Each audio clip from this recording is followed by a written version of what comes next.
മഴ പെയ്തൊഴിഞ്ഞ ഉടനെ ഭൂമിയുടെ ആകൃതിയിൽ ഒരു കൊടുത്തു തടിച്ച ദ്രാവകത്തിന് ഭൂമിയുടെ ആകൃതിയിൽ ഉണ്ടാകും. സൂക്ഷിച്ചു നോക്കിയാൽ അതിന് പച്ചയുടെയും നീലയുടെയും നിറയും, പച്ച ജീവന്റെയും നീല വെള്ളത്തിന്റെയും നിറമാണ്. ഒരു ഗ്രൂപ്പ് എന്ന് പറയുന്നത് 1978 സുവോളജിക്കൽ ക്ലബ്ബ് എന്ന് പറയുന്ന പയ്യന്നൂർ കോളേജിലെ ജോൺസി ജേക്കബിന്റെ നേതൃത്വത്തിലുള്ള ഒരു ഗ്രൂപ്പാണ്.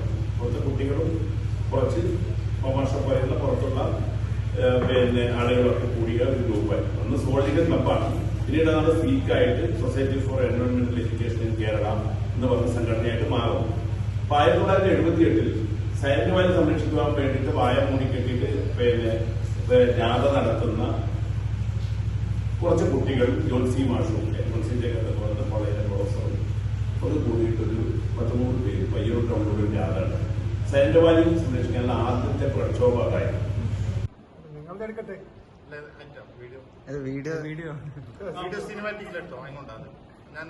ആവശ്യമാണെങ്കിൽ വീണ്ടും പരിശോധിക്കാൻ ഉപയോഗിക്കുന്ന ഏതാനും പാർട്സാണ് വിസറ എന്ന് പറയുന്നത്.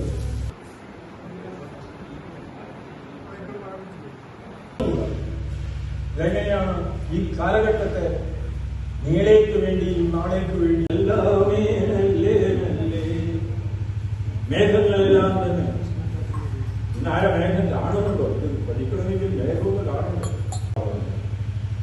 ദുരയുടെ അന്ത്യത്തിൽ എപ്പോഴാണോ ഈ ഭൂമിയോടും പക്ഷത്തിനോടും വെള്ളത്തിനോടും ഒക്കെയുള്ള നമ്മുടെ ദുര്യ അദ്ദേഹം തവണയുടെ കാര്യങ്ങളൊക്കെ പറഞ്ഞു, വയനാട് പുഞ്ചയുടെ കാര്യങ്ങളൊക്കെ പറഞ്ഞു.